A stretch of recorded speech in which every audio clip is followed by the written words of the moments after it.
I worked 30 years in corrections, most of it as a recreation social development officer.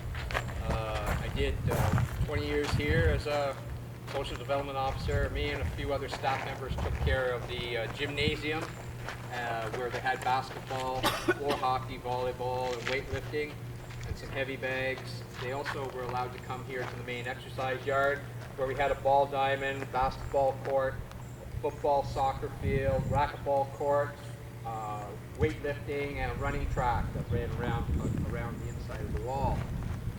Inmates were allowed to come out here Monday to Friday from 6 until 8 at night and 8:30 till 10 during the summer months. In the winter time, most of the recreation was kind of kept in the gym because the sun would go down here early in the evenings in the winter time, so they could only have rec maybe 3 to 5. Then they would go to the main to the gym for recreation until 10 o'clock at night. They were allowed to come out here on weekends too, usually 1 till 3 and 6 until 10, play sports. The main control points were the tower in the far corner where a guard would have a shotgun, AR-15 or a gas gun to keep control of the population that would be in the yard. We could have 50 to 70 inmates out here at one time.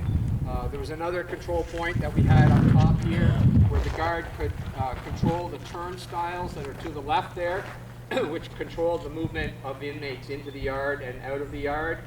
He would also have weapons up there as well. And in the far corner of the shop dome where you just came was a third control point where officers would be armed too, where the weapons would look into the shop dome during the day but look into the yard at nighttime when they had recreation. One of the jobs that I had here was organizing family day events for inmates' wives, girlfriends, and children to come in here to visit the inmates in the summertime. We'd have barbecues in the yard and activities for the children.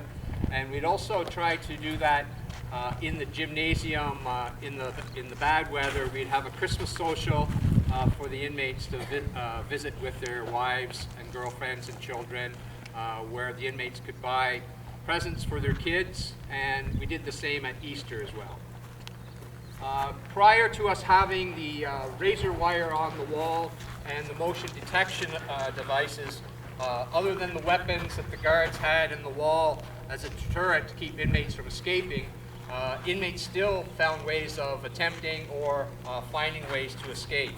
In 1923, a famous bank robber, Red Ryan, and some of his fellow inmates set a fire over here as a diversion, and they went over the wall, escaped into Ontario. Red Ryan and all the inmates were eventually caught and returned to prison. Red Ryan was caught in Minnesota.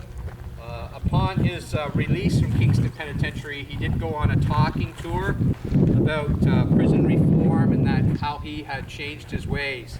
However, a few months later, he was caught robbing a liquor store.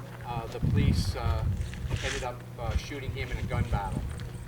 The last escape that occurred from Kingston Penitentiary was in 1999. Ty Khan, an inmate who lived here, went over the wall where those two small pieces, or those two wall pieces meet.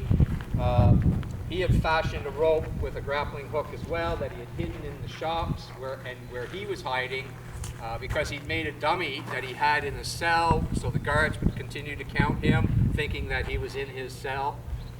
When he felt that it was safe for his escape, he came out of the shops, went over the wall, spread cayenne pepper on the ground so the dogs wouldn't pick up his scent, and escaped, and was later surrounded in Toronto a couple weeks later where he took his own life. Are there any